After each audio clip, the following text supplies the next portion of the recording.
Okay, we are 2 weeks into 2022, and Coronation Street has been okay again this week, I think. I've been quite enjoying it. Like I said at the beginning of the podcast, we had a nice little community story that got everyone together looking for Joseph this week, didn't we? Oh, what a heartwarming and lovely community event.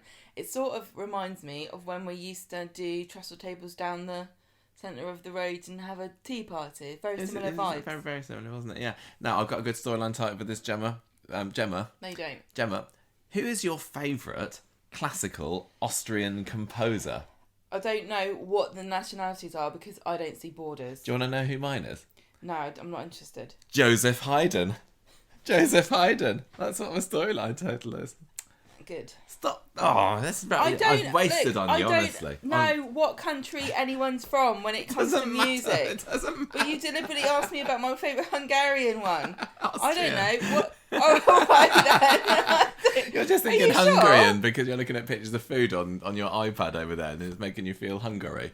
Right, we've also got a bit more of the Snog, Marry 'em or Avoid story, and he definitely chose Avoid this week. We had some more of Tim's Tricky Ticker. A little bit of the Oxford Summer. New show, Gemma, because Shona's working at the newsagents. No. Yeah, new show. No. And sadly, not very much. What? Drop Dead Ted. The mystery is still going unsolved.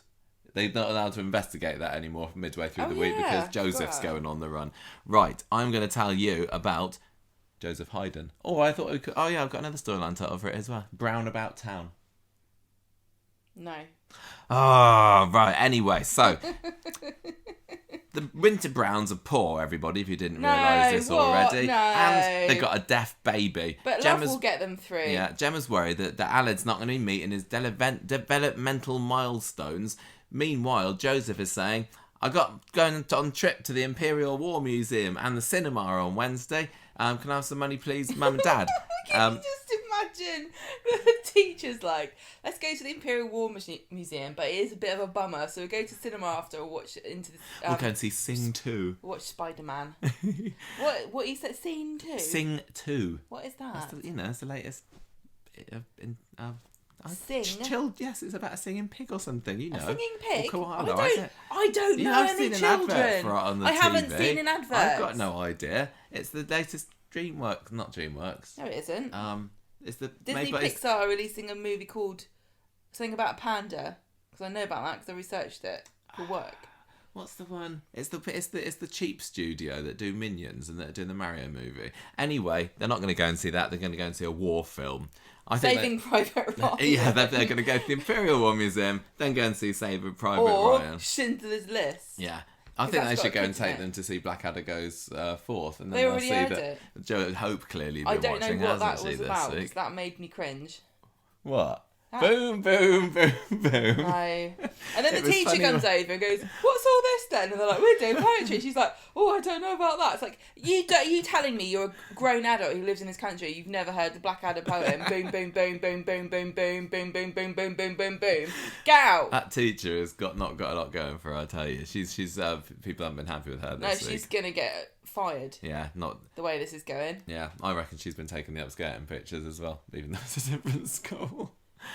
Don't joke about I won't joke. Abuse. Okay. Right, so Chesney can't get his hands on any money for Joseph. And Joseph's like, are we poor? And Joseph says, no, we're not. Maybe we're not rolling in it. Have you not noticed? Yes, we are. I think they should just sell all of their tat that's around the house. Do you have a nice clear out? They're not going to get any money for those dodgy DVDs they've got. Anyway, he says... Joseph's like, oh, we've got people worse than us, says Chesney.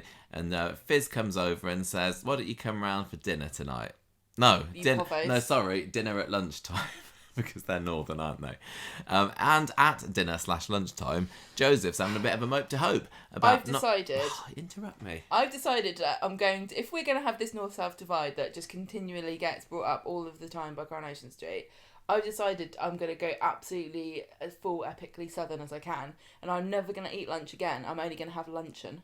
Why? Coronation Street doesn't bring it up. It's just us sometimes. We don't understand what they're talking about. I don't understand who cares what anybody... As long as I understand what you're talking about, I don't care whether you call it dinner or lunch. I know, I just misunderstood myself. Southern, down south we would say lunch, we would never say dinner at lunchtime, but we have dinner ladies. So what does that make any sense? It doesn't, don't does call it? them lunch ladies because people might think we're American. Right. Hope's got an idea, which is, let's pinch money out of my mum's purse. So when Fizz goes out to the yard, Hope says, look, let's have mum's purse to pinch it. And then, You said yard instead of garden. Of course, he's caught. It is the yard out the back, isn't it? It's the yarden. Yeah. He's just interrupting me. He gets caught with his hand in Fizz's purse. Joseph says, it was my idea, because I wouldn't want to dob Hope in for it, I'll tell you what. Dab your eyes out. And so he's like, oh, Dad just keeps forgetting to pay for the trip. Dad likes the quads more than me. I'm sorry, Auntie Fizz. And Fizz says, don't worry, just don't do it again, please. I will pay for your trip. Let's take you back to school. Because what was the excuse that they were at home this time? Something gone funny with the school dinners or something. It wasn't the school boiler this time. That was a few weeks ago. There was something wrong with the school kitchen today, which is why the children were at home. Anyway, they go over to school. And later on, Gemma goes around the factory and has a go at Fizz, because when Fizz went into school to pay for the trip, she made out like Chesney was a cheapskate. She made some remark about him always forgetting his wallet when he goes to the pub or something. And now the school seem to think that he's a massive, cheapskate. And anyway, I think the school would just like, I don't care. Yeah, give me the money. Just give us the money. It doesn't matter. Or also, if she was making a joke, wouldn't the teachers say, well, if he doesn't have the money, it's all right because we have things in place? Well, yes. I don't know. If the thing is, whenever we have to go to a school trip, whenever we do a school trip, we always have to say that the money is a voluntary contribution. We're not technically allowed to demand that parents pay for the trips. I mean, it's a little bit different for something like if you go on a residential trip, maybe. But if you go into the Imperial War Museum, if children can't pay, then the school has to pay for them. But I think parents don't really know that. So if there's any parents that are listening here and want a money-saving tip, if your kid's going on a school trip, just refuse to pay. Just say, I'm not paying. Because they still, exactly like still go. When you go to a cathedral and there's a thing in the front or a museum and it says, why don't you give us £5 for nothing? You're like, no. Oh, and it's also more trouble than it's worth. You don't want to leave your child at school because then you have to set them some work to do or whatever. And anyway, I don't know why they really cared, because it looks like Joseph's class has got about 10 children in it. I think he goes to private schools. He goes to Oak Hill branch of Bessie Street. I don't know. So anyway, he's got his money off of Fizz. Gemma's having a bit of a go at her. What's going on next? They have a go at Joseph back at home.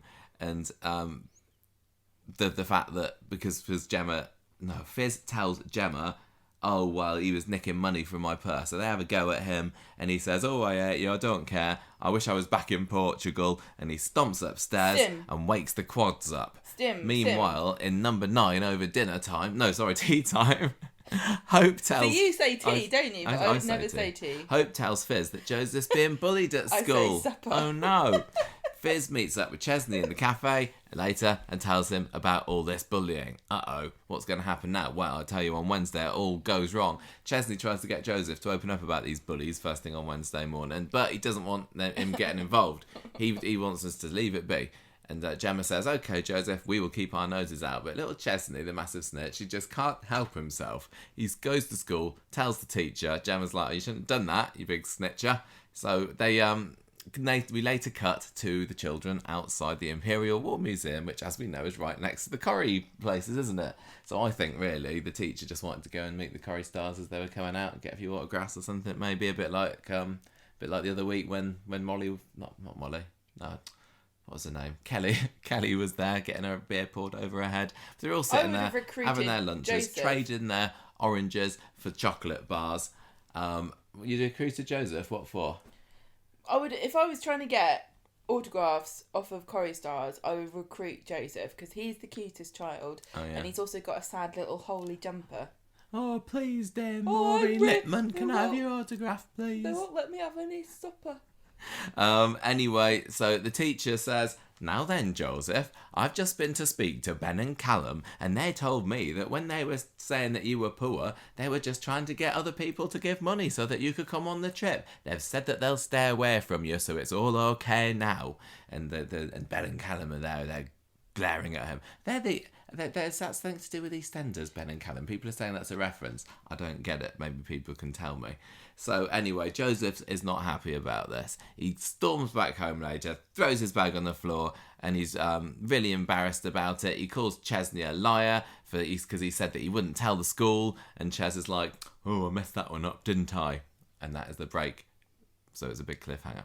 Chesney goes out to the yard later and he finds Joseph. Well, no, he goes to find Joseph in his den, and he does the little speech, and he crouches down outside the den that's miraculously appeared in the yard out there and says, "Oh, I'm really sorry, I messed up." And it was really obvious that he wouldn't be there, and he was right. And we're right.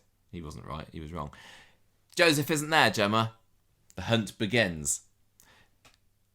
You don't like it when I don't interrupt you. I don't. So why are you... I don't like it when you sit there scrolling on your iPad. It's really massively distracting for me, because then my one eye I'm looking at my notes here, and the other, just put your iPad down. You don't even know where I'm talking about. Right, I'm taking your iPad away. You're part of a podcasting duo. No. I'm not solo in this. Oh, am I being told off? Yeah. Oh, I'm gonna put myself in time out. It's honestly, it's massively distracting. So, Joseph's gone missing. What's going to happen? Well, he has to go out hunting, obviously. No success. Oh well, says Gemma maybe. He's probably just at the park. So Gemma reckons that something isn't right here. No. Oh, I don't know what happens. They call the police. I watched this, honestly. I'm not making it up. Police officer comes round, takes the description of Joseph, gets a photo of him, heads out to go and have a search. Time passes, and Chesney's like, you know what, I can't sit around here waiting anymore. I need to go and head out and have a look for him myself. So they've hunted all around later. They're telling everybody to look out for Joseph, tells Fizzes what's going on. Gemma comes out and says, the police have found his jumper, and this is the skanky jumper with a hole in it, Gemma. Mm-hmm. Yeah. Join in. Say, yes, the skanky jumper with a hole in it. You've literally got no leg to stand on here. Why? You told me off for interrupting you, and now you're complaining that I'm not interrupting you. So pick a side. I don't even know what I want. I got no idea what I want. So they found this jumper. It's January. He's probably freezing. So it was just a few streets away, apparently. The copper says he brings it around, and Chesney's like, what was he doing there? Why did he take his jumper off? Gemma says it's my fault for not getting him a new one when he wanted it. And then Chesney goes and tells Dev he can't come into work tomorrow. Dev says, hey, it's fine. I can see you're really stressed, man. So he goes around to his sister Fizzes for a worry. Hope comes downstairs and says... and they say, well, Joseph's just a bit late coming home. Uncle Ches is worried. He heads off again to have a look at the archers on Viaduct Street, and he's utterly beside himself with worry by this point. But wait! He's in the attic at number 9. Hope's got him all secreted up there like... Anne Frank. Like Anne Frank, exactly. He's Anne Franked himself. Getting a couple of bags of crisps up in the lofts. Maybe he was inspired by the movie that they watched at the Imperial War Museum. Yes, that's probably it, wasn't it? They did go and see. Maybe they took them to see Inglourious Bastards. Maybe, but then he'd be in the basement. In the cellar, wouldn't he? Yeah. Right. Friday, today. Paul and Bernie are out early having a hunt. I think Paul just kind of gives up after this. I don't think we see him again after the first scene, do we? He's probably still looking for him now, you told me earlier. Maybe. So they're looking around the back of the factory. Gemma's on the phone to Chesney, who is apparently not on set, which is where everyone else is looking at the moment. Dev's on the case. He says, why don't you do an online appeal about this? Meanwhile, Hope's up in the attic with Joseph, saying how brilliant this is, that everybody's worried. And according to her, the longer they leave it, the more sorry they'll be. And that is child logic for you. So a police officer then comes round, tries to reassure Chesney that everyone is looking for Joseph, but it's going to be absolutely fine. And Chesney starts having a cry, he's given up hope, and Fizz says, why don't we do an appeal on TV? Yep, sounds good. Hope is staying off of school because she's just so sad about this whole situation. I don't know whether that's much of an excuse. Hope gets £100 and a day off school out of this whole thing. I know. I think she's brilliant. She's coining it in today, isn't she? She's too worried. So and she's trying to get a second breakfast out of Evelyn so she can go and sneak it up to the attic. I don't know whether anybody in the Brown house not the Brown house, the State Dobbs house has noticed that the attic ladder keeps being brought down. I mean, most attic ladders are quite noisy things, aren't they? Well, also a little kid. I don't think a little kid would be able to get a ladder down. No, I don't think so. So I think there's maybe a little bit of a flaw in that plan. And also, if their house is anything the way I imagine, a small terraced house to be like, you wouldn't be able to walk past the ladder in the hallway. No. There's not going to be a load of room. It's not like... Don't think about it too hard. There's no point in thinking about it. No. So, Chesney does his TV appeal. Oh, it's very tragic. He's talking about, oh, my son's gone. Oh, no. Gemma says they've set up a reward fund as well. So, Hope does a little escaping act later because that she has to. Is it this point where we find out that there's a valuer coming to the house, isn't there? Because Fizz is selling up so she can go and live with Phil. Phil, who doesn't seem bothered in the slightest that Joseph's gone missing because he was nowhere to be seen this week as well. I think we need to do a TV appeal for missing Phil this week. I'll tell you the reason why the police couldn't find Joseph is because they said they're doing background checks on everybody in the area. And they suddenly realised that this is like a hive of criminal activity, and almost every single person on the street has a criminal record. Yes, I think you're right. And we're finally going to find out what Stu did. I reckon You reckon we're going to dodgy. know? Well, so yeah, the valuer's coming round. Hope's obviously a little bit perturbed by this news because she may want to go and have a look in the attic. So it's Operation Get Joseph Out, and that involves luring poor Cerberus out of the house so they can run about. I was wondering whether like Cerberus would get hit by a car or killed or something, and then Hope would have to live with the guilt of that. But they didn't go down that route. I don't think she would care. She might do. She does love little Cerberus. Anyway, she goes up. The valuer comes round.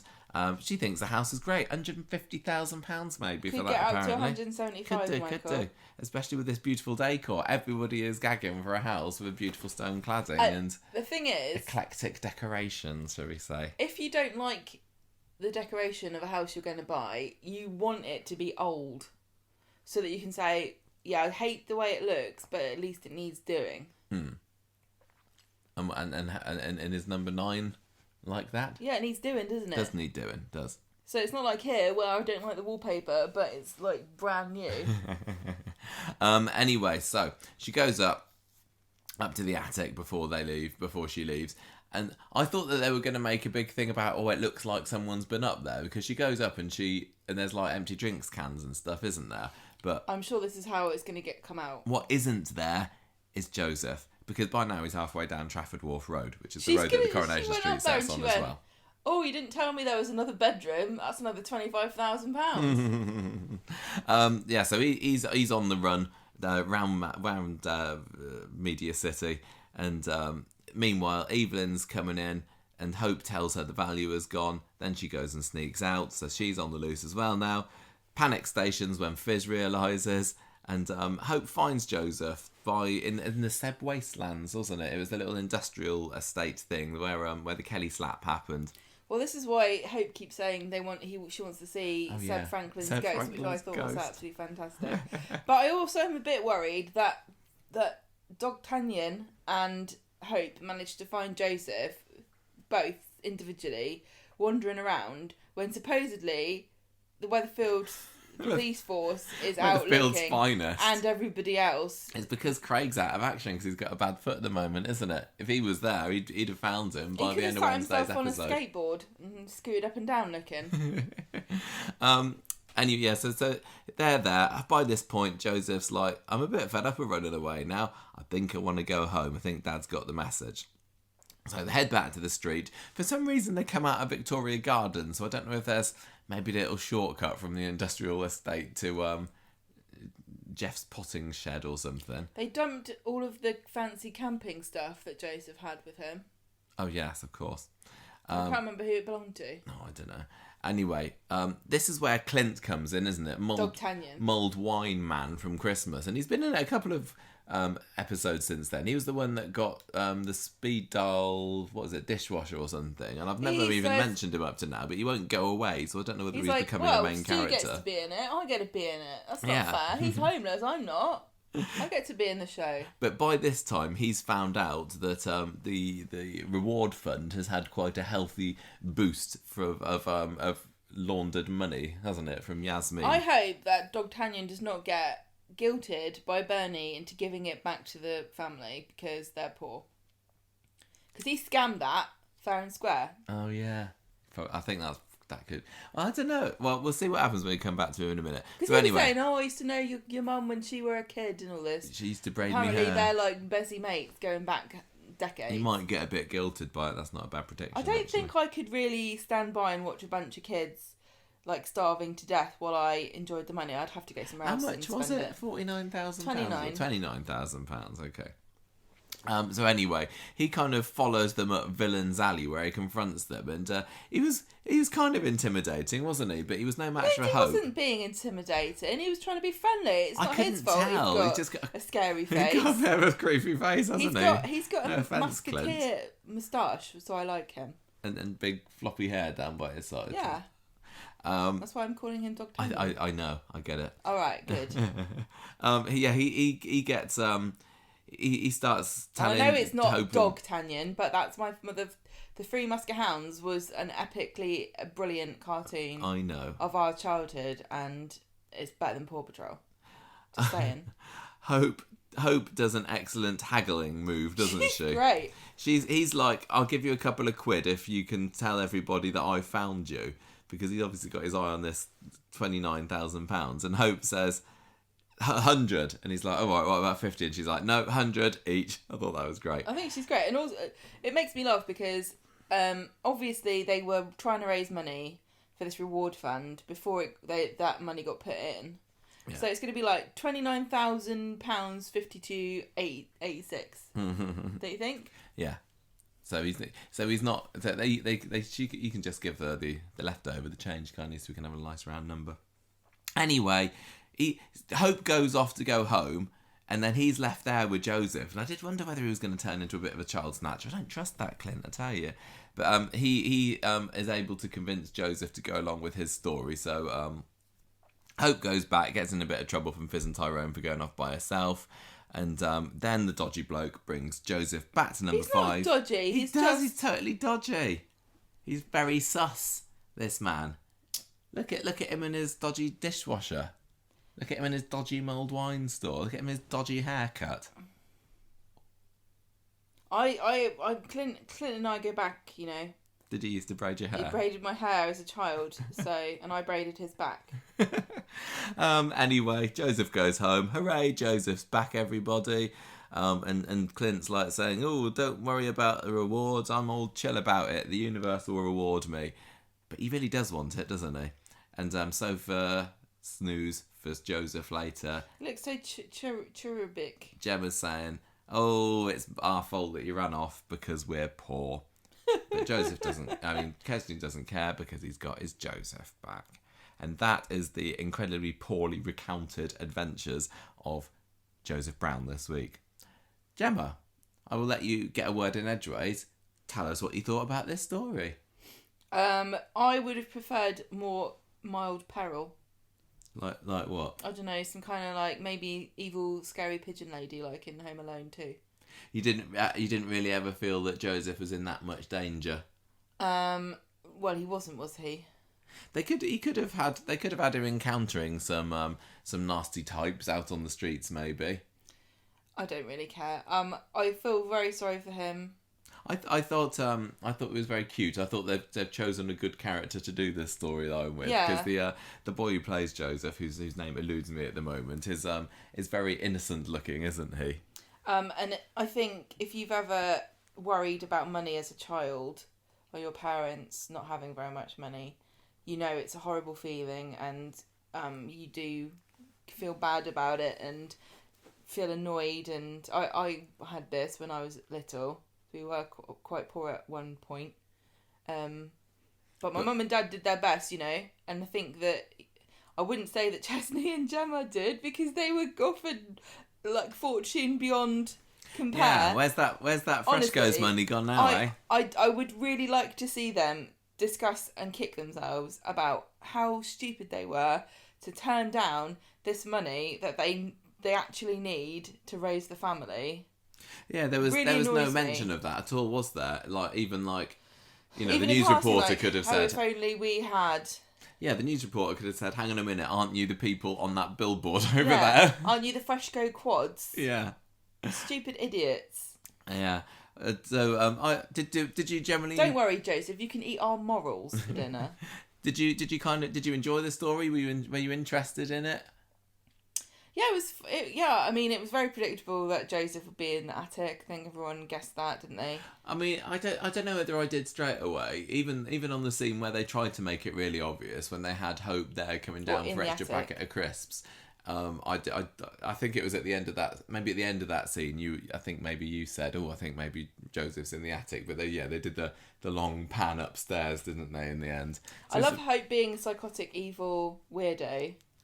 I wondered whether it was a good move to show to the audience that he was in the attic at the end of the Wednesday episode. Would it have been a better cliffhanger if we'd have left Wednesdays not knowing where he was? It would have been more intriguing if we had found, Hope on Friday morning coming up and going, "This is brilliant." I don't know, but maybe. They could have strung out the peril for a little bit longer. I felt so sorry for Chesney. It must be one of the worst things in the world to lose your kid and not know, like, how sick would you feel? I wouldn't be able to even function. I'd be on the couch, fainted. Yeah. Wouldn't you? Like, desperately, where the hell is that, and something horrible. Well, is it like that time when we first moved into this house and Abby disappeared and you didn't know where she was? That's right, because cats are like children. Exactly the same, isn't it? Or remember all that time we accidentally locked her downstairs? It's exactly the same thing. Oh, that's all I can relate to. And that little child came in and fed her crisps. It's all right, Chesney. You got 4 more upstairs, which is more than most people had to start with. So yeah, exactly. Don't be so greedy. Why don't you hand them out? Why don't you give one to Toya and Imran? And you don't have to worry about feeding as many mouths either. Well, Joseph's getting too big now. It's time to send him down the mines, isn't it? I thought it was okay. I thought that I think I might have even said on the predictions podcast this week, or I don't know, that Chema and Chesney have been very, very quiet of late, haven't they? So it was nice to have them have a story. They didn't come across, I thought, as being particularly obnoxious or... Well, Gemma didn't do anything stupid on the television show, like, do a massive fart at the end of... Blame the dog. At the end of Chesney's heartfelt plea for his child to return home, or like belch and scratch her bumhole or something. No, she was quite nice this week because years ago. we saw a scene of Gemma doing some sign language learning, didn't we? Which shows she's still keeping that up. And there was that cute little thing where she had the teddy bear, wasn't she? When she held the teddy bear and made it talk. I thought that was really funny. Well, when Chesney was saying, "Don't say I told you so," and she's like, "About what?" Because I'm right about everything, which I thought was really funny. Oh yeah, that was Chesney good. must be so insufferable to live with. He's such a boring arse. He was utterly Ches Miserables again this week, and I know that he was in a situation which he probably would be, but there's something about miserable Chesney that's just so much more depressing than miserable any other character on the street. I know. It's like such a downer, isn't he? Wah, wah. Like his face is just like the visual representation of wah wah. Yes, it is. He's like a sad clown, isn't he, Chesney? Oh dear. So I don't know where this story's leading to particularly, but maybe it would make sense for Clint to give them a share of the money. I don't think he's going to give them any money, but I do think he's going to be guilt tripped. And Bernie might fall out with him about it or something because she thinks he should probably give them some of it because where did the mystery is going to be, where did this money come from, and who was it that was worrying about? Who was wondering about that? Was that Gemma saying, but where did it come from? Well, I don't know, but it is mysterious. And you would also, if I was Gemma and Chesney, I'd be thinking to myself, well, that's very nice that they gave £29,000 to find Joseph. But if it's somebody who knows us, can they have helped, before now? Yeah, that's a good point. Live in a literal, heap, like a horrible heapy house. And the other thing is, we must have gone over this when the quads were born originally, but doesn't the council have some kind of obligation to find them somewhere else to live? I don't understand why they're being, left to flounder quite so... Yeah, I don't know. Aren't there any charities or...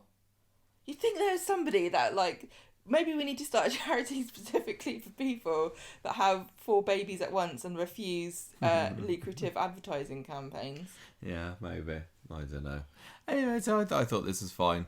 I think it's really cool that they're that they are tackling childhood poverty and talking about you know, what it's like to be isolated as a kid and, you know, feeling left out and stuff, because that is really a hard thing for a child.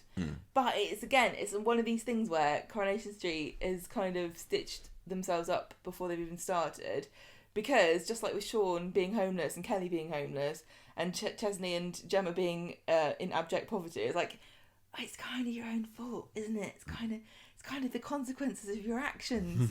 I don't know if I can really be behind you 100% here. I feel like you brought it on yourself. It also does come across as like, oh, it's another story about characters not having any money, which they like to bring out every couple of years. Yeah, but this actually feels realistic, doesn't it? And it's not like... I remember Tyrone and Fizz having this problem, but I can't remember what brought it on. It was the spin of the wheel in the Corrie writer's office.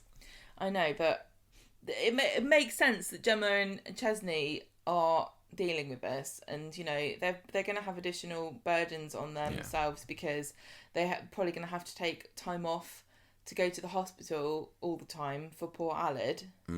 And all these baby classes and sign language things aren't free. I don't know whether there's some kind of, you know, relief fund or, you know, something in place for people who can't afford it. I assume there would be, like some funding or something, but...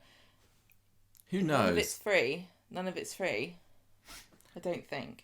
Right. So if you want me to read this, you're going to have to make it bigger than like size 7 yeah, sorry, I forgot to make it. Yeah, so that'll do for that story. It was an alright story, I thought, but now we will move on to where that money actually came from. Okay, God.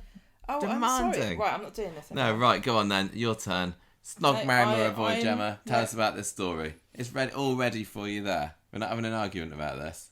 No, we're not having an argument. It's your turn. So, on Monday...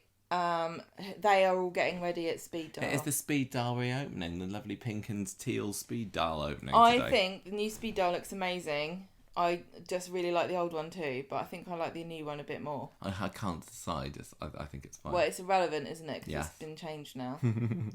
Yasmin is excited. Tell you what. What? I don't know. I think that somebody needed to get Yasmin's little dial and take it from 11 down to about 5 this week. I think she was just too everything, wasn't she? When she was excited, when she was really upset, annoyed. She was upset. She was annoyed to the level that you would think that they had like dug up her childhood pet and crapped on it in front of her or something. Charlotte Bronte! How dare you! I don't think that Charlotte Bronte was her childhood pet unless she got it from like Porton Down Laboratories or something. Anyway, Yasmin's excited. Mariam, oh great, she's thrilled. Well, she's happy that Mariam and Zeedan are back together again. Everything's going right for Yasmin. Mariam's like, oh, I feel really guilty because the only reason you're doing this is because my dad and my brothers were a bunch of criminals. And Alia's saying, Zeedan, this is stupid. You need to not be going out with her because you're gonna blab. And then Yasmin doesn't know because she does not realise that her grandchildren are evil crims. Yet. The dishwasher's broken. Bernie says, I'll get you a new one. And they all know it's dodgy. But they go ahead with it anyway because they're like, well, you know, what does it matter now anyway? We're a bunch of criminals. And they don't know what to... Oh, this is the thing, right? You remember last week I told you, I gave you advice at the end of the episode, and I said always wash your salad greens, even if they come in a bag that says they've been pre-washed. Here's my advice for this week. Go on. Only commit one crime at a time. Don't buy stolen goods with dirty cash, because it's going to go wrong at some point. I hope you've written this down, everybody. Bernie's like, yeah, I know where I can get one. Which, I don't know why you'd think Bernie was, like, the local... Rag and bone. Whatever. Ali's stressed out. Yasmin offers Stu a full-time job. And he says, great, I'm going to get myself a flat.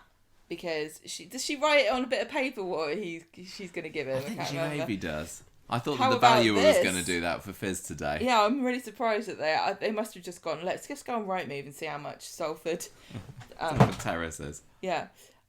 Later on, Zeedan's got this dishwasher off of Dogtanian, but how are they going to pay for it? Let's use the dirty cash. Brilliant idea. Yasmin tells Stu that he can move in with her if she likes, and he's like, oh, are you sure? She says yes. I don't think you're a liar anymore. I trust you. But then Yasmin finds the big bag of money. I kind of missed how she found it. I think she just came down the stairs going... found this bag of money somewhere. I can't remember whether they said or not. I don't think it really matters. She's found it. And then the kids come clean, don't they? Yes. They tell her, and she's like, I can't believe it. Money laundering. Wah! And Zeedan's like, yeah, but you know... One might say she's a little overdramatic in her reaction to finding this bag of cash. Cross. Just a tad. I think this should have like been, you know, and I also wouldn't have bought this because Zeedan's going, you don't understand, Gran, it was Hashim who was being so scary. And Yasmin would have been like, Hashim? What, really? He was scaring you, Zeedan? Why didn't you just tell him to bugger off? She gets mad, and Alia and tells Zeedan that, you know, I can't remember. Yasmin says, Yasmin realises that Zeedan's betrayal goes even deeper than she thought because of all the money laundering, and he's been going on the accounts and like stealing her passwords and stuff. And then she asks them if they've done anything else, and he's like, I might have been responsible for the house, for the whole thing burning down. And then she says, take this money back home, hide it under my bed, and I'll decide what to do with it. Then they have the Gazette reporter around later to film a piece for Yasmin talking about the restaurant. And then she waxes lyrical about how it's always been her dream to open a restaurant because she's forgotten that it's actually Zeedan's restaurant and she never used to be able to cook. She was a librarian. Like, yeah. And apparently her dad was a restaurateur, which I don't know if I think this is all... Because she make out that... I mean, I'm not saying restaurateurs can be very, very rich, but she was kind of... Yeah, she was born with a bit of a silver spoon, wasn't she? Yeah, she was kind of like hard, you know... I would get the impression from what she said that she came from like a hard scrabble family that like worked super, super hard in the restaurant trade and... But the way that she talked about it before and Sharif and everything made it sound like she was from quite a high up, I don't know. It just sounded, now we know. It was all, yeah, anyway, what a lovely story. Great for socials. But then, apart from the fact that when she says, oh, I've had enough now, and then legs it at the end. Well, she says, this place is built on family values, and if I could add an extra ingredient, it would be respect. And then she goes, whoa, and leaves. And the person who's filming it doesn't say anything. Like, that was weird. What's wrong with her? Or what does respect taste like? And can you get it from Waitrose? Alia and Zeedan try to, like, you know, go, oh, if you've got any other questions, ask us. Then they catch up with her at home and she's locked herself in and she's chucking their stuff out the window in classic Coronation Street fashion. They go on the back to try to explain themselves and they say, look, Gran, we didn't want to get you mixed up in it. And she calls them despicable and says, get out of my sight. And she kicks them out. And they also mention that Mariam didn't know. So they go back to speed dial and get on with their jobs. And Zeedan's like, I'm going to book a hotel for Mariam and me to celebrate getting back together, you know, handily not mentioning the fact that he's only doing it because he's homeless. Ryan tells Alia that she can stay at his, and they think Yasmin's going to get over it. But then she gets the locks changed and gives them a Jenny Bradley death stare, which is brilliant. On Wednesday, Zeedan is splashing out on spa treatments for Mariam, which is really nice because he's only using her dad's money. It's what he would have wanted. No, well, it's dead dad's money and also Joseph Rescue Fund money. Yeah. So really, he should spend it as much as he can. Get the macadamia nuts out of the hotel minibar. £5 a tin. Have as many as you like. The opening went well, but they've got to clean everything up now to get themselves back into Yasmin's good books. And then Stu and Yasmin come back to speed dial and he's serenading her on his guitar. And then she sees down there and she's like, don't even try to butter me up. So they give her some space. And then Mariam comes around to speed dial looking for them and Yasmin has to tell her what's going on. Zeedan and Ali are at the cafe, like, oh, why, we're so sad. And Ali's like, oh, we're as bad as Jeff. And then Marion comes in, like, what the hell are you doing? Why is your grandma kicked you out? And then they have to tell her, well, yeah, Zeedan doesn't want to tell her, but because he's embarrassed. And Marion's like, stop lying to me. She leaves. Zeedan says he's going to tell Marion the truth.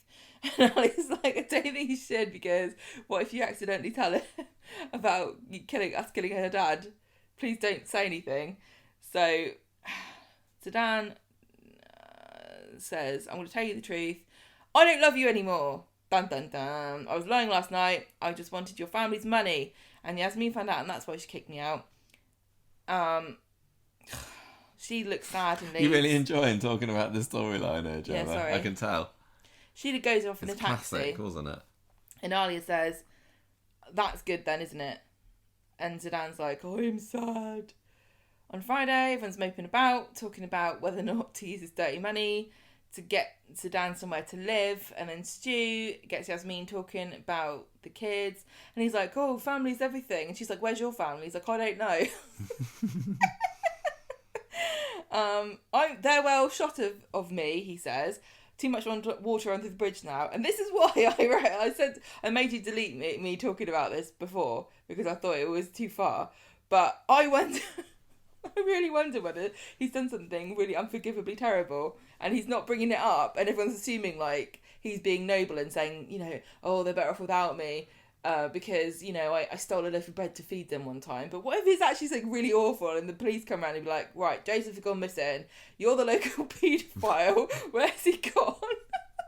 Stu is lovely. I know honourable. he is, but I just think it would be... He's a saint, Gemma.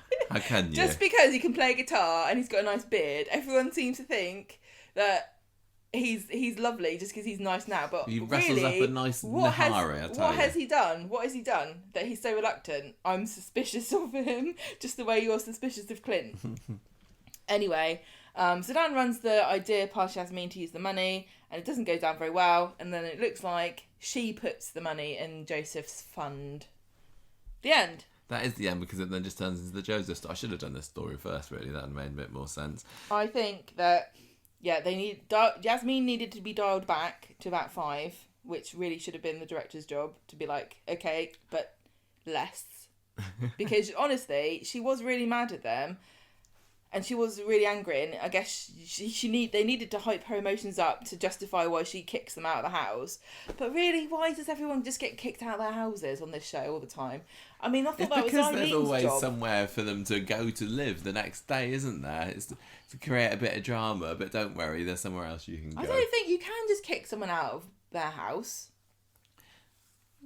Are they paying rent or something? Isn't there a rule about if you pay rent? I don't know how it works. I don't know either. I've never been kicked out. I enjoyed watching Yasmin on Wednesday when she was getting proper mad at Zeedan and Alia. It's nice to see her, you know, we've been saying that she needs to get her spark back, and when she was saying, I won't let a man tell me what to do anymore, or whatever she said earlier on this week, I was like, yeah, go for it. And when she was had locked herself inside her orangery, and I enjoyed her standing up for herself. There were parts where she went over the top a little bit with the performance, maybe, but yeah, good for her. I mean, really... What? Although one might say that she's a bit of a hypocrite for not handing the money straight into the police rather than saying, well, because... you put it under my bed and I will have a think about what to do. I definitely won't spend any of it. The next scene is her going, look at these shoes. I just think they're great. Where did they come from? Yeah, I think obviously it makes sense why she was so cross. But I mean, for God's sake, it's like Yasmin, you'd be like, why are you stupid? Why are you so stupid? I feel embarrassed for you, how stupid you are. How have you managed to get yourself in such a stupid mess with my business? Money laundering? What the hell are you doing? Do you think this is Breaking Bad? What are you doing? Yeah. The whole thing was stupid, Stan. You stole money off of this bloke. Oh, bless you. Stole money off this bloke, and then you had to give it back to him. Oh, you stupid idiot. I just banish him for being stupid. I don't think I'd be angry. I just would not want him to be in anything to do with my business. because it's proven himself to be an idiot. And yeah, I mean, Alia's supposed to be the one that's got sense in the family. She went to university and everything. Alia's not having any sense this week. All she's doing is going around saying, "Oh, I don't think we should do that," or "Oh, we shouldn't do that. I don't think you should go out with Mariam." Mariam's going to find out we killed her dad. Oh, don't say that too loudly, because somebody might hear me. She's been no use to ornament this week. At least Zeedan's coming up with some good ideas about what to do with it. Well, giving it to Clint doesn't seem like a good idea. I wonder whether Alia and Zeedan will like get mad at like Clint. What's he gonna spend it on? I can't wait to see what Clint decides to invest his money in. He just needs a haircut. Yeah, really expensive haircut. Yeah. What would you do if you got £29,000 for finding a lost child who was in abject poverty? I think I'd probably have to. I think I'd have to give it to the children. I'm just too good. Yeah, but what if you only found the kid because you wanted the money? Oh yeah.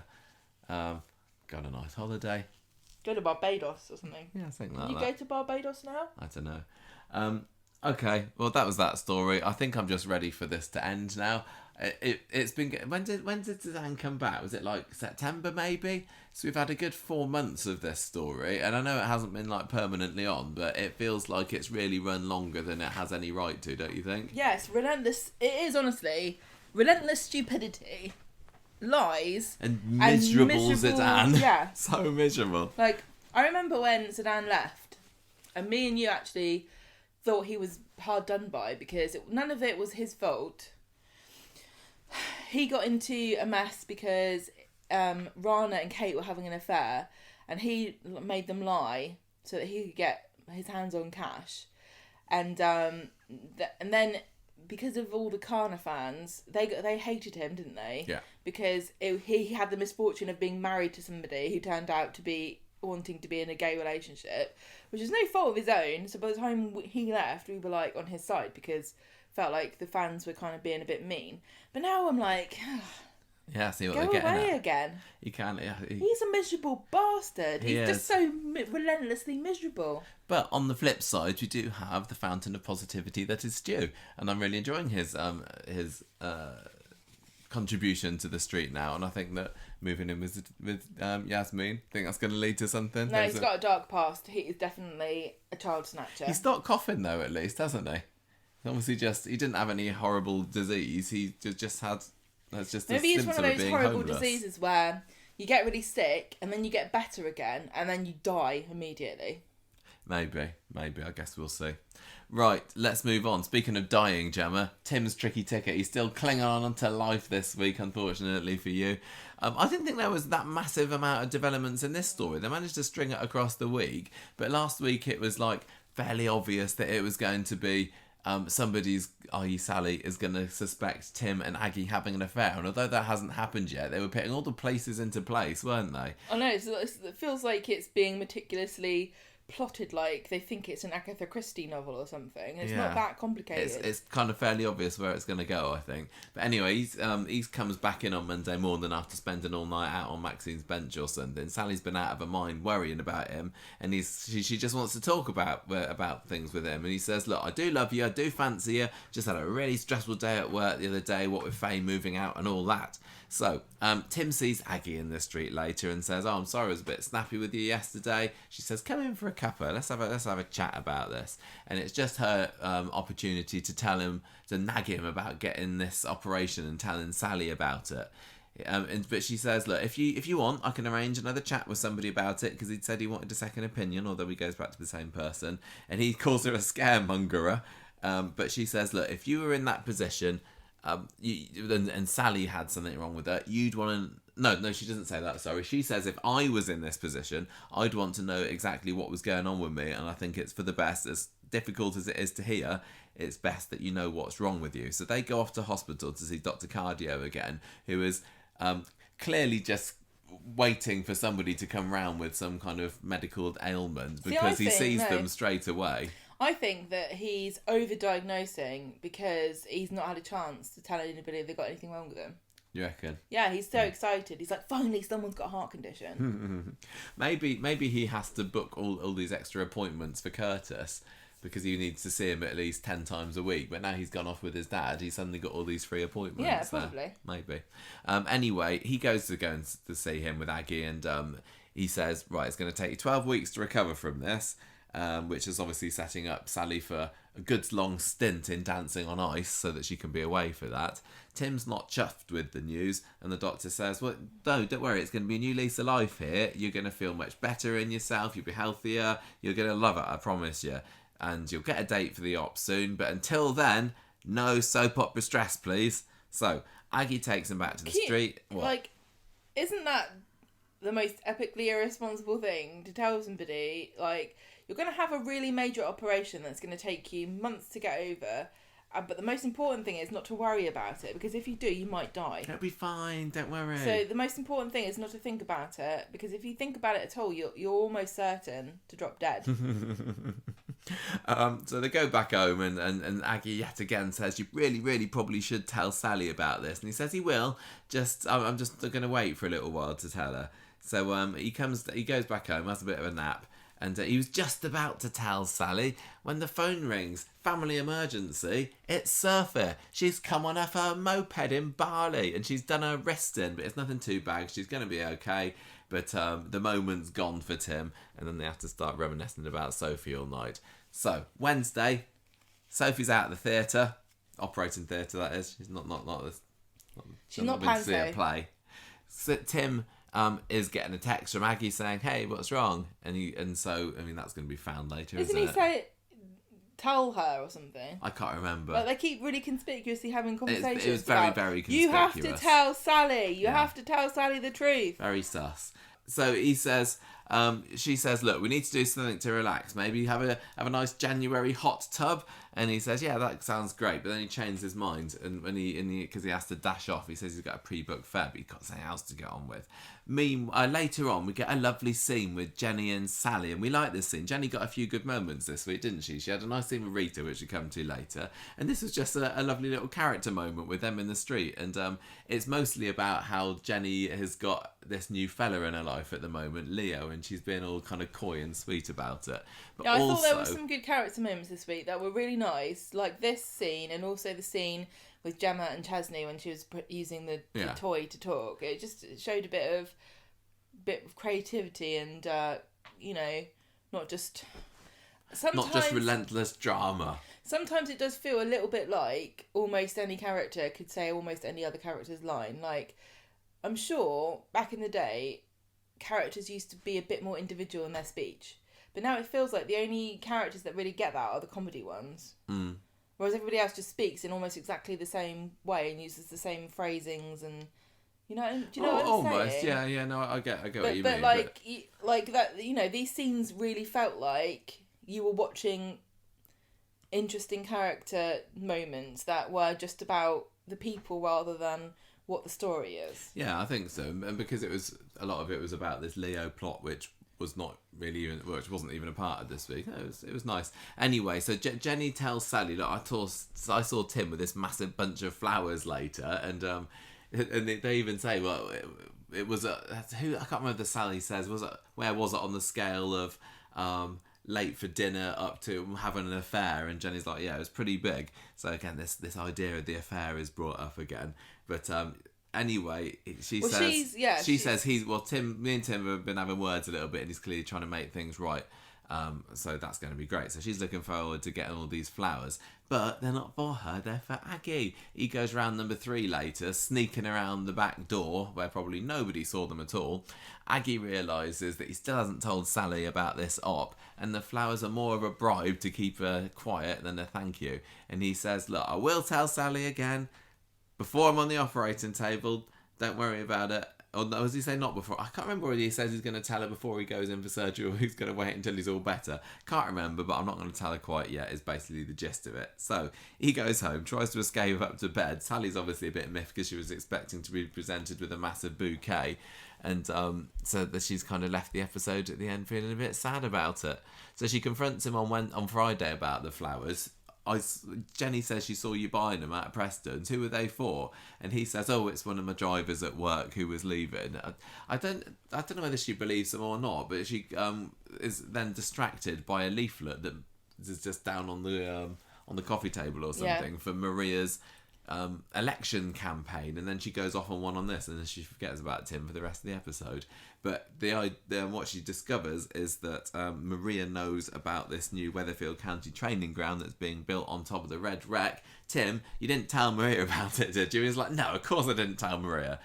Did you tell Gary? Yeah, I might have mentioned it to Gary. So Sally's a bit miffed about that. Tim has a couple of scenes with Peter as well, doesn't he? Where he's Peter's like, oh, do you know that guy from County? He's had a heart attack, and that's a bit sucky, isn't it? Good job, your heart's fine. Well, he now, said though, that. isn't He's like, it, Tim? I thought you'd want to know because you had a heart problem.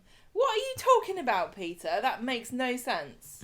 Yeah, even when Peter and Tim talk about it later, because Tim goes to the cafe and tells them about everything, and Peter's like, you could die over this. Why aren't you telling Sally? Thank you, Peter. Thank you very much. How's your liver? Hey, how's that doing now? So he says, so Tim is also telling Peter, you're not allowed to tell Sally. I'm going to tell everybody on the street one by one individually until I've got nobody left but Sally to tell, okay? Until Sally has to But don't find tell out. anybody else. So he goes home, knocks a wedding photo off of the side, which is symbolic of their crumbling relationship. And I would have thought they just would have nice soft plush carpet all around the house, but it definitely had a good old smash, Yeah, like it landed on hard flooring. But never mind. But there's also a little angry argy-bargy between Sally and Maria in the Rovers later about this training ground thing, which Jenny has to kind of come between them. That was funny because they got caught in the old, oh, you always want the last word. No, you do. No, well, I'm having it. No, I'm having it. And then Jenny says, I'm having it. That was kind of funny. Yeah. And then she goes home and tells Tim about this, who is clearly not at all interested in any of this. He just wants to know what's for tea. And what's for supper? What's for evening meal, Salah? And she says, get your own.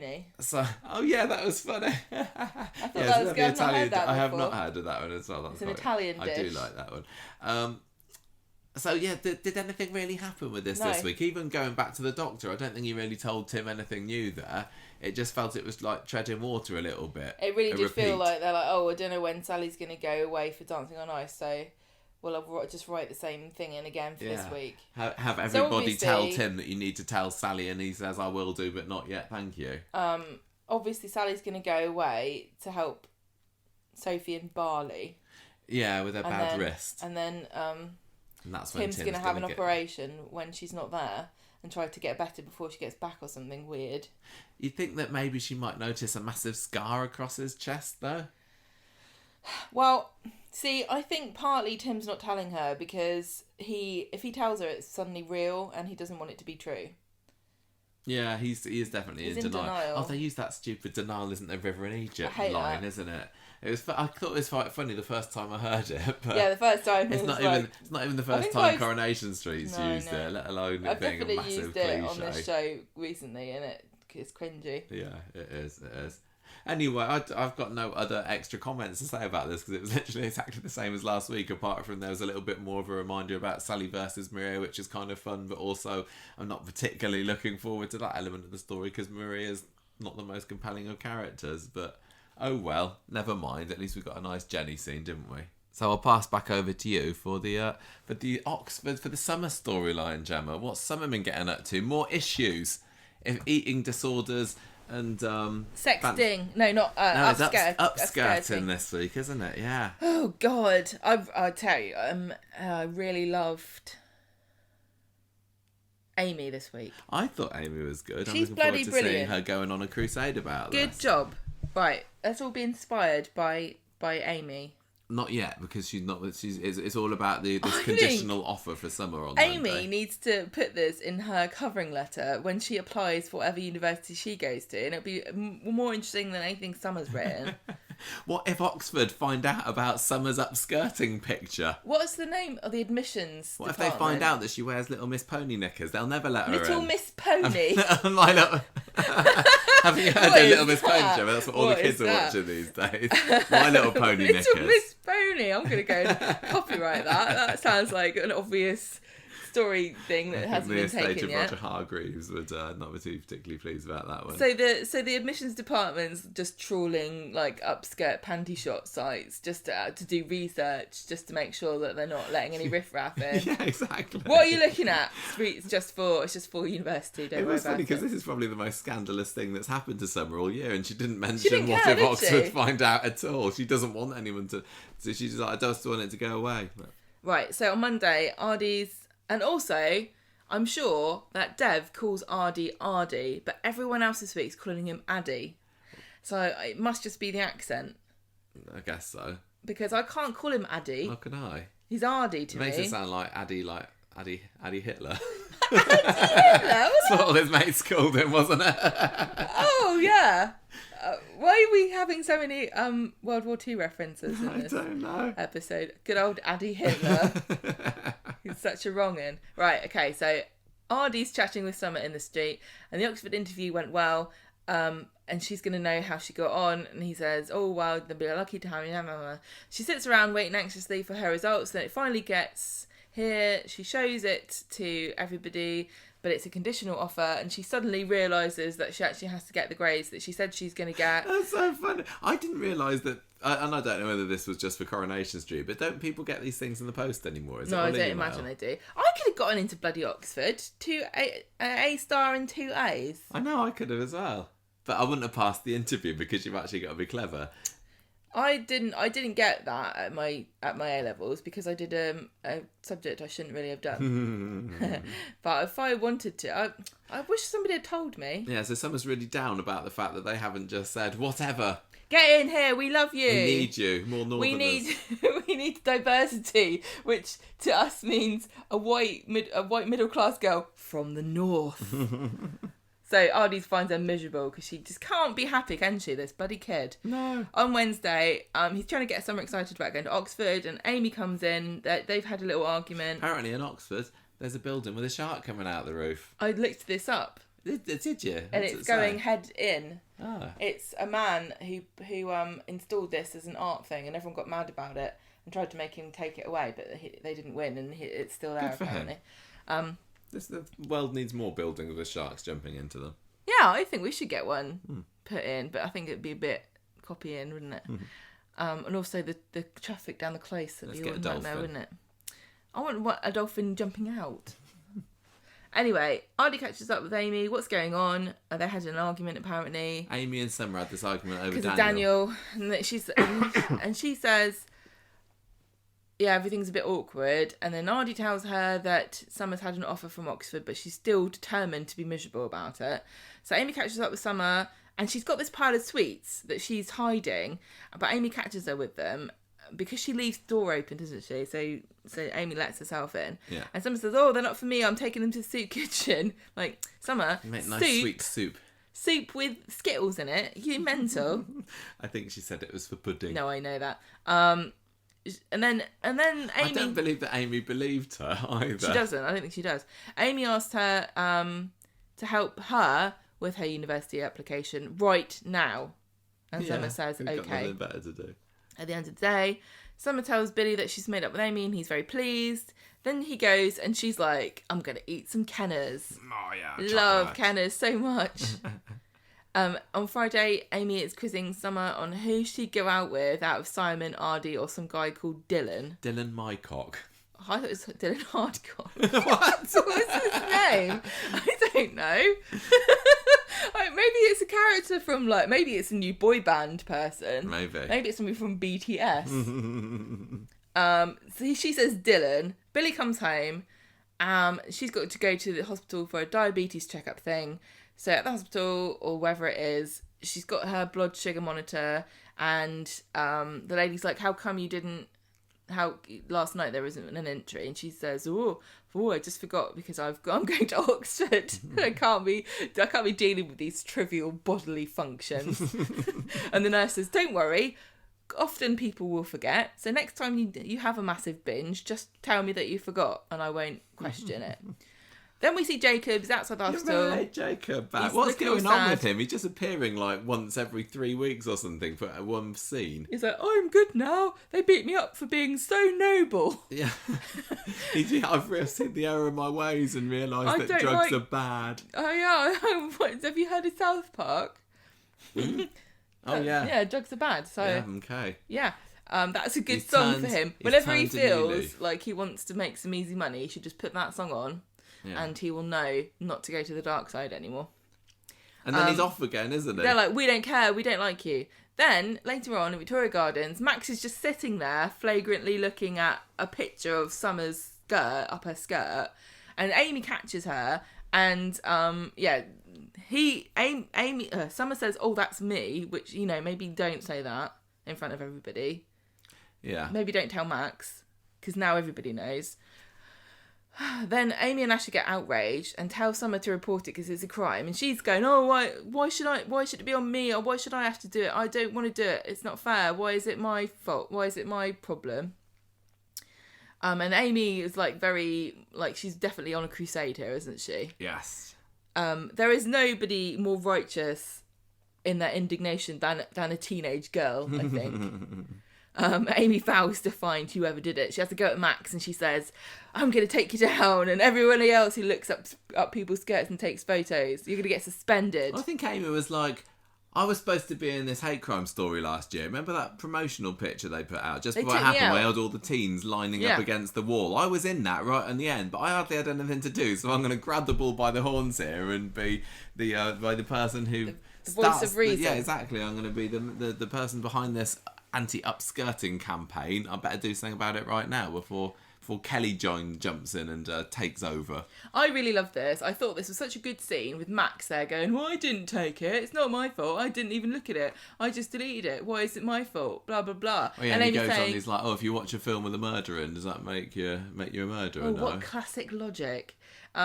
Max, but nobody got really murdered in real life. If you're talking about a snuff film, Max, it actually is illegal, I think, to watch those. Anyway, she has a go at him, and she's like, "You're all disgusting. You're all the same. You're all horrible. I'm not gonna let this happen." Then Billy finds Summer being upset, and she says, "I don't want to talk. I don't want to report it. I don't want to have anything to do with it." And he's like, "Oh, I've got to give a really important meeting about Hate Pump," and leaves.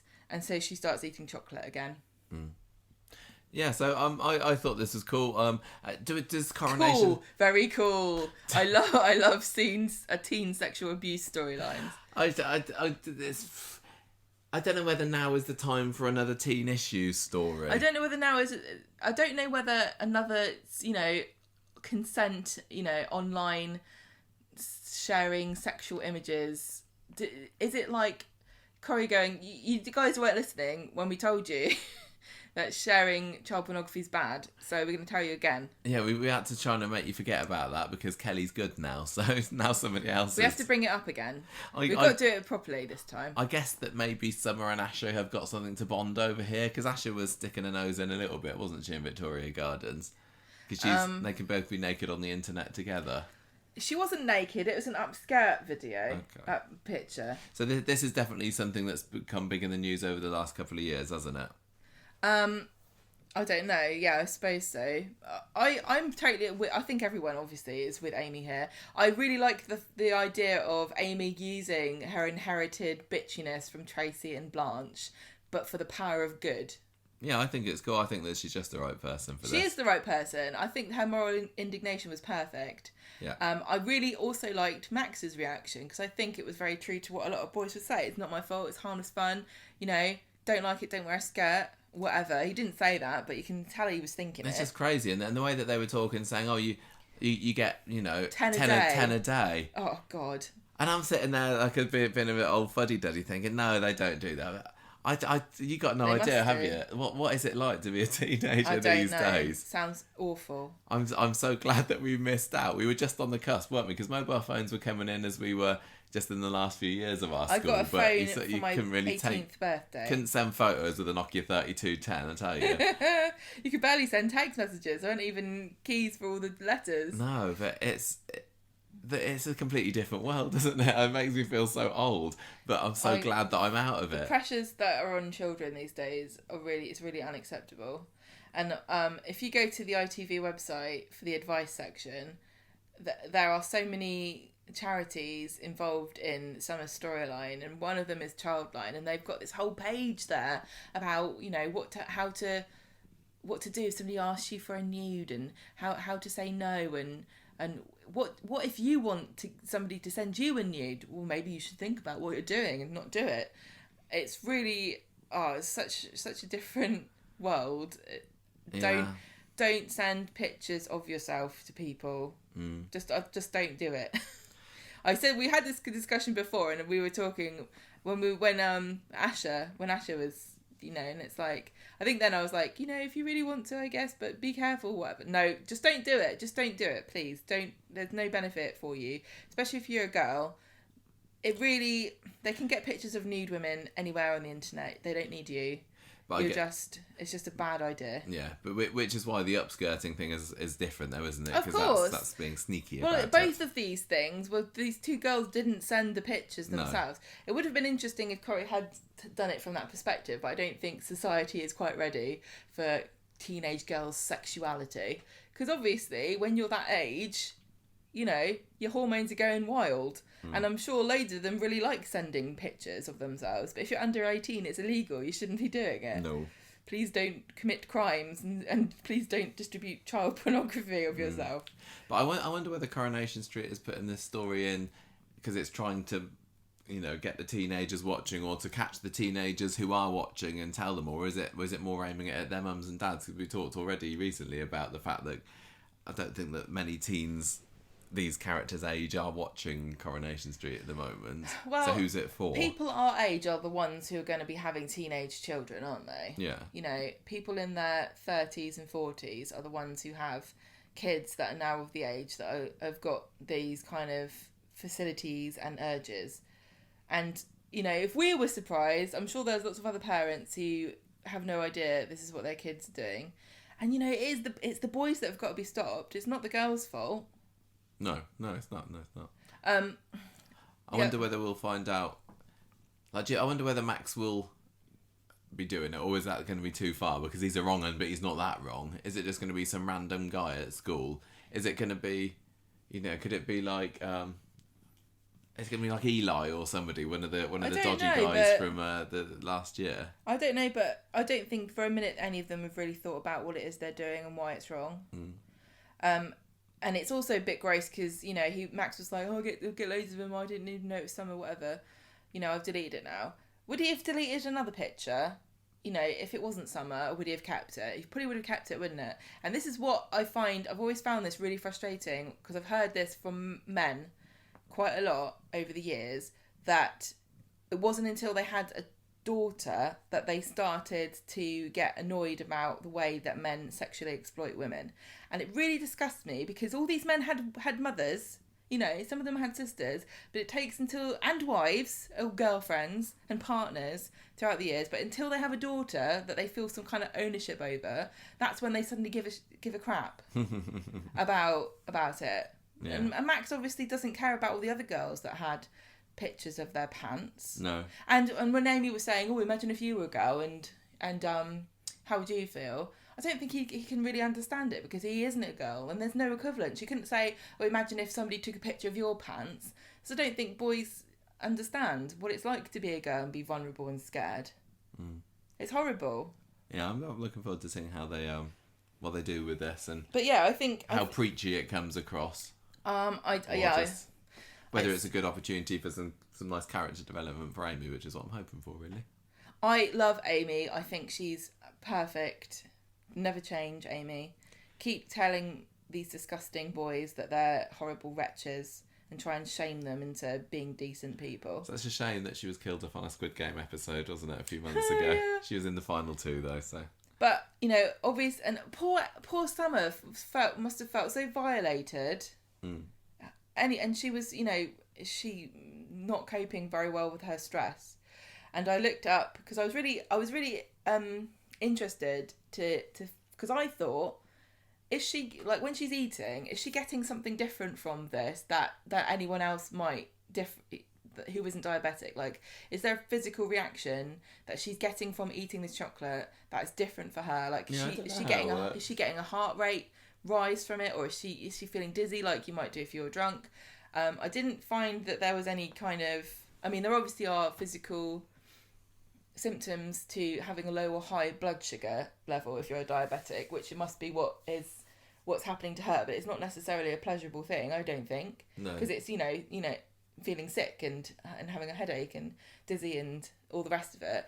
But what I did find is that there is actually a pretty big link between diabetes and binge eating disorders. Oh, well, there we go then.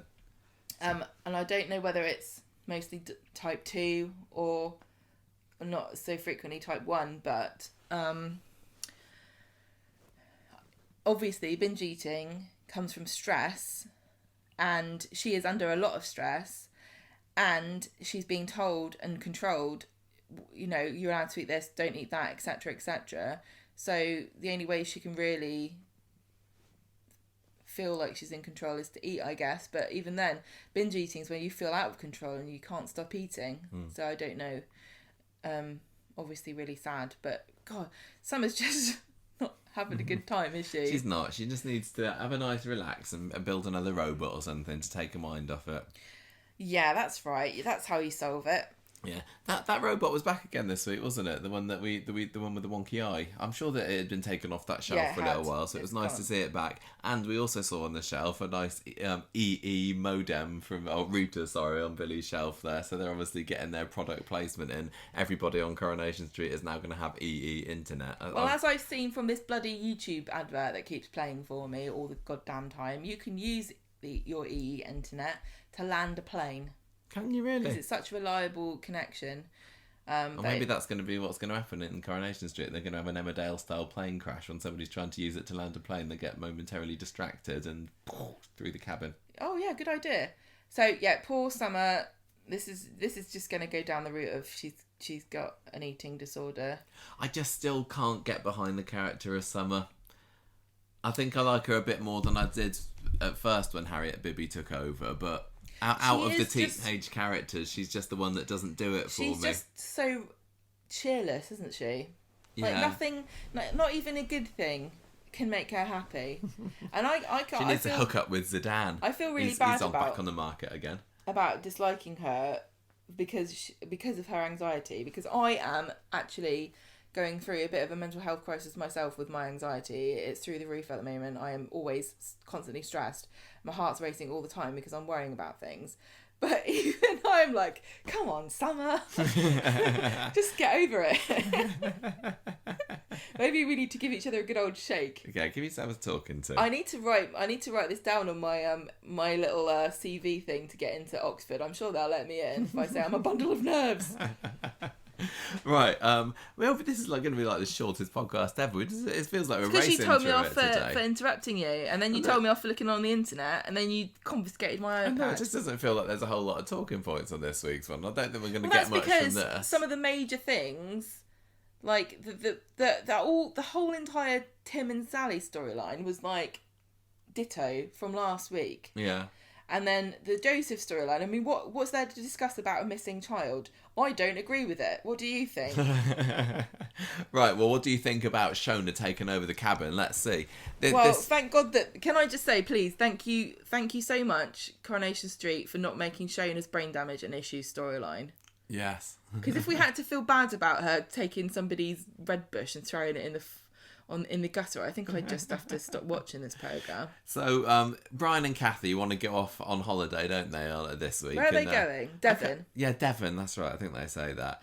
And so there's a couple of nice scenes. There was one at the beginning of the episode, or near the beginning, with Jenny and Rita, who's also asking her about Leo. And Jenny thinks it's quite like a nice little idea, so she's a bit all go girl about it. Yeah. And then Jenny finds Brian and Kathy in the cabin later and starts having a go at them for leaving Rita to hump a load of boxes earlier on. She says what liberties they're taking, and Kathy says, look, we're not taking advantage of her. In fact, Rita suggested that we get away for a while ourselves after this terrible year we've had. which I had to laugh at. Are you talking about that time when you had an internet troll and then went out to live at Yasmin's for a month or so? No, Michael, she saw a mouse. I know, Gemma, it was shocking, but it was about 9 months ago. But apparently Kathy and Brian have been having a real hell of a year. We just didn't get to see any of it last year. Everyone's I think it was more like in a general sense of like waving your hand and going, look at just at life. Let's go to Devon. I hate to tell you this, Devon's the same. It's not. It's fine. That's sea air. It's lovely. It's not helping me. So, Shona arranges she gets involved for some reason, a secret meeting between Rita and Brian at number 8 later. Shona was also somebody who saw Tim and Aggie in the gardens together the other week, didn't she? She was running past and stops to do her trainers up. So maybe there's going to be some gossip going on in the cabin about Tim and Aggie. I don't know. So do you think Jenny and Shona have got like a real close bond now that Shona cradled Jenny in her arms after she watched her husband die? Must be. Although Jenny was ready to dob Shona in today's episode, wasn't she? Bitch. How quickly we forget. So Brian says that this meeting between Rita and Brian at number 8 was just a weird way of Brian announcing really to Rita that Shona's going to be helping out at the cabin now. And so can I just remember Brian and Kathy own the corner shop. It's not actually Rita's shop anymore. No, she's an employee that lives above the place. Yeah. But she still thinks she owns the place, just like Norris used to. Yeah. When he really didn't have that much. Well, I can't remember. And they had to have a secret meeting to tell her that Shona's going to now be her co-worker. Like, it's, sorry, Rita, you don't get a say in this. Well, Rita starts off looking not very impressed by it, but she seems fine by the end of the episode, and she's busy training Shona up. And Shona has this joke with Rita about, like, are we allowed like free sweets every day? And Rita's like, what am I taking myself on for? And Shona's great because she's like, I may be daft. She says I may say daft things, but I'm not actually daft myself. But which was just great for me because I think that they've just about got the right balance now for Shona. Yeah, I love her. Not too I'm brain damaged, I'm in shot in a box, and not too much the same as she was before. So I'm really, really enjoying her at the moment. I also thought it was quite funny that Shona's like kind of seems to have not realised she's going to get paid. Like, no, Shona, you don't get free sweets, but you get money to buy sweets, as many as you like. Really, in fact, if you're working part-time in a shop, I think you could probably afford more sweets than you can eat. So Wednesday, she gets in Rita's good books. But basically, it's just a little mini story where a very talkative sweet salesman comes round, and Wasn't that today? Yeah, it was today. It says Wednesday. No, it was today. Yeah, the usual thing is that he comes in and talks Rita's ear off for an hour while he's drinking all her tea. Bush. Yeah, and then she ends up telling him to go away. His stories are boring, and he's like, I'm going to report you to your employer. But Rita's like, no, you go, girl. He was very boring, and he's been talking my ear off for the past 25 years, and finally you've got rid of him. So it looks like this is going to be the start of a beautiful relationship between Rita and Shona. And I say very good, because Shona's not really had a whole lot to do recently, has she? I like Crazy Shona, and I like Rita, and I can really see them being sweet, but I have a horrible feeling that this will never come up again. What? Them doing anything together. I think it must do. I mean, but how many times have we had this where we get some kind of cool setup or something that like feels like it writes itself and they just don't bother? I mean, we have said recently that we've not seen very much of the cabin in Coronation Street for ages. Yeah. And it seemed very odd to have a whole story about now the cabin's got a new employee without showing it, because nobody was sitting there saying, what's Shona doing in Coronation Street? Oh, we better give her a job. No, I think we're going to see her in the cabin. I've got faith in that. But I think this should be cool because she's got the customer service skills from all these years working at Royce, all that bettering roles that she used to do, and now she can. Shona definitely needs a public-facing job so that she can insult people in hilarious manners and say, "Don't blame me. I'm just shot mental." In a box." Yeah, exactly. No, I think it'd be cool. But what else? Clayton will come and go, I would like a packet of Rizzlers, and she'll be like, So I wonder when Rita's actually going to properly retire fully, though. How dare you? Because she's getting on a little bit. Is anything keeping her alive? Maybe when Brian and Kathy get back from Devon, Rita will decide, well, maybe I shall step down and Shona can do my job because she was such a brilliant person. Rita's just snatching jobs off young folk, Model isn't she? employee. Yeah, she is. She's sitting on a nest. She's sitting on a nest egg. That girl, probably. Yeah. Anyway, that's all good. And finally, Drop Dead Ted. Everyone's talking point last week. Didn't really make much of a splash this week, did it? On Monday, Faye and Emma are still fretting away. Tyrone's got no clue. He's not picking up on any vibes. Later on, Craig has hurt his ankle running. Again, Coronation Street. It's just channeling my life. Tim brings him Ted's crutch, and this is the most fascinating thing that he's ever seen. Craig, he asks so many questions about this because he's like a detective. He comes back from the hospital and he's hobbling about on this crutch, and Emma's trying to maintain this innocence, but it's not really working. And he's like, Craig's like, oh, I'm investigating. I found some initials. I reckon the person who owned this crutch must have put their initials on it, and that's what these letters are here. What do you think? Give him a raise. You can tell he's been a policeman for a few years now. Well done, and then he Craigie. goes, oh, you've cracked this case. According to the height of this crutch, I reckon the person must have been about 5'8". 5'8". I'm not wrong. Oh, well, I don't know. And then immediately Emma and Faye are like, no, maybe he had long arms, short torso, or different length feet or something. But then he doesn't go anywhere with it, and Emma is just left looking worried. Yeah. I can't believe that he's. Why does nobody notice that they're looking terrified in the background in every scene? But also, he's why is he so fascinated by a crutch? Does his phone stop working or something? He can't go on the internet and look at panty shots. He's like, if he's surely the job of a policeman is to be able to have, you get trained into telling when people are lying. The thing is, right, when they're really covering it up well, and police officers have been studied as to whether they're better at telling when someone's lying than the general public, and they're actually no better at telling if somebody's telling the truth or not than anybody else, but they do think that they know more than other people. Oh. So Craig probably, it makes sense that he's oblivious because policemen aren't that any different from anybody else, but also Craig's not a particularly good policeman. No, not particularly. But I just thought this was great because this is like the most deduction that Craig's ever done. And he still hasn't got to any kind of conclusion or realised what the hell he's talking about or put anything together. Like, hang on a minute, these initials are the same as the dead guy, and he was also 5'8".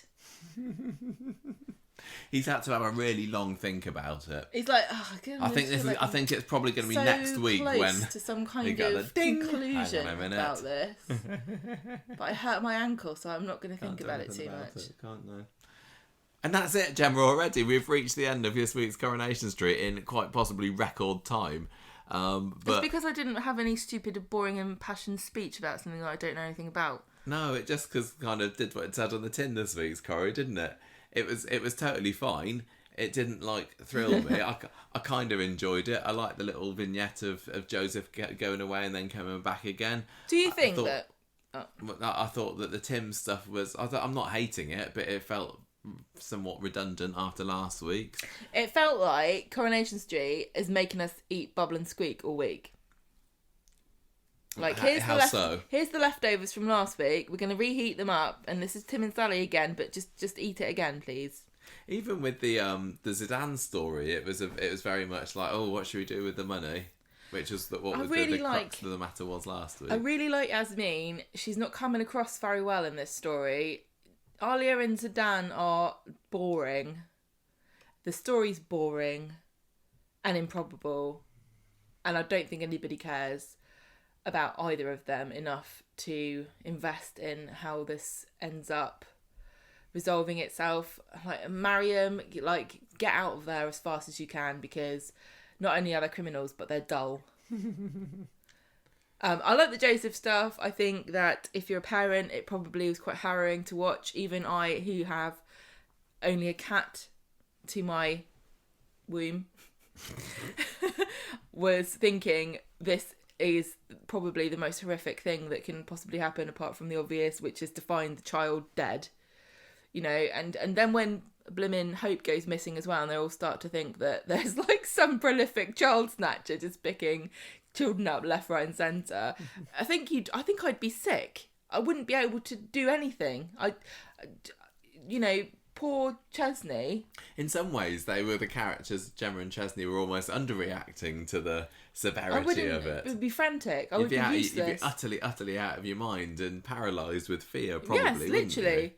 I did think it was quite funny that that Hope and Joseph, two missing children, wandered all the way from the industrial estate into Victoria Gardens, and there were two police officers on the other side of the road, and they're literally standing facing a brick wall, so they didn't see them. Like, what are you two doing? I know that Craig is useless, but that means you've got to pick up the slack. I think this is the passage to platform 9 3/4 of the tram stop here, but Maybe I can't get through. Maybe that's what's happened. Maybe the children are kind of materialising through walls. Because I remember reading that there's space between all of our particles and atoms, right? And it is actually not without the realms of possibility that the space in your atoms could line up completely with the wall, and you could just go straight through it. And the other policeman's going, whoa. And then Seb's ghost comes along and says, yeah, just like this. Woo. Also, he had this Clint, this D'Artagnan guy, had this really long conversation inside an alleyway with two little children. What did they walk at remember that time? Yeah, just the policeman didn't notice this dodgy guy walking into an alleyway, hunched down going, right, kids, I'll give you 100 quid. What are they doing? Anyway, that was kind of funny. It was kind of funny. My assessment of this week is not enough Abby. Yeah, Abby wasn't in it at all, but she would have found Joseph and Hope, wouldn't they? She would have why didn't they just ask her? She would have punched her way through the ceiling. Yeah. I can hear a child's voice. It was cool seeing the attics again. They don't often show the attics on the terraces there, do they? But yeah, well, if that valuer thinks you're getting a room up there, she's got another thing coming. Well, they also think. I know, I heard it. They had a nice reference to that story they had about 5 years ago where they tried to convert the attic and Tyrone fell through the floor because of Todd's dodgy work there. But anyway, gulp. Yeah. So I am going to give this week's Coronation Street 3 child catchers on the loose out of 5. It was all right. I'm going to give it 3 top-notch raconteurs. Nice. Okay, character of the week this week. I did quite like Yasmin, as I say, she was being a little bit hypocritical by taking the money for herself, but she gave it away again afterwards, and maybe she was the overreacting. She didn't take it for herself. I think she just went, I'm taking this off you. So you can't do any more damage, but I don't know what the hell to do with it. Well, I don't know whether she just becomes complicit, because Alia, the only reason she's involved, isn't she? Because she found out about it and then she got caught up in it, and now Yasmin is also caught up in it. This is just like Succession. when Tom finds out what the cruise line division has been up to, and the man, before he goes, he's like, right, I can tell you, and then you'll never be the same again, or I can just shred everything. What do you want me to do? This is what... Don't ever tell me anything. I don't want a dilemma, like a soap dilemma. They always have soap dilemmas about, oh no, someone's told me about their criminal activity, and now I'm complicit because I haven't gone to the police. Yeah. At least buy yourself some shoes, Yasmin, for God's sake. It could give it to Amy this week, although she didn't have a whole lot I'm going to give it to Amy because I absolutely loved her. She's great. We need more women like Amy, and don't be afraid to stand up to for yourselves, girls and ladies. And I am talking to the ladies and the girls, because we always get told to just be nice and kind, and this is why I hate that hashtag, be kind. It's nonsense. Don't be kind to people that are taking pictures up your bloody skirt. It's okay to get angry and assert your rights. So carry on, Amy, and everybody else be more Amy. Maybe I'll give my character profile to Joseph's teacher, just as a fellow primary school teacher, because she might not have handled the situation with the bullies that well, but she's probably really overworked and stressed, isn't she? So maybe she deserves a character of the week. Or maybe... I think I might actually just give it to Joseph himself, because he was, he was quite sweet. He was the main talking point of the week, and up until this week, if you'd have asked me, so what do you reckon about Joseph as a character? Has he got what it takes to be a good Corrie Kid character? I was like, I don't know, he never really does anything. But I think this week showed that he's got something about him, hasn't he? I think that he was, and he's definitely got a look of young Chesney about him, hasn't he? And a way about him. Very sweet looking, isn't he? He doesn't have Chesney's kind of boisterous, cheeky sort of nature. He's like a Harry Potter, but he's not magical.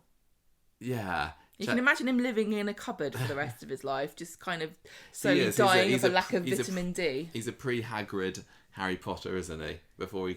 Yeah, just a bit pathetic. And Chesney was like that, but he was also kind of a wise beyond his years and being a bit cheeky. He's definitely a Hufflepuff. Yeah, total Hufflepuff with Joseph. Yeah. Okay, well, I'm giving it to Joseph. You're giving it to Amy. Both giving it 3s. Congratulations, Corey. Maybe do a bit better next time, please. No, it's fine. Yeah. 3 is fine. And we don't have any news. We don't have any news apart from Dancing on Ice starts this weekend. Sally Dinover is going to be on it. She's going to be skating away. So if you're into that sort of thing, tune in. And I'm sure that we'll maybe watch a replay of it on YouTube or on the ITV Hub or something. But go Sal, we're right behind you. But no, we might as well just crack straight on and go into the feedback. So here's the feedback section.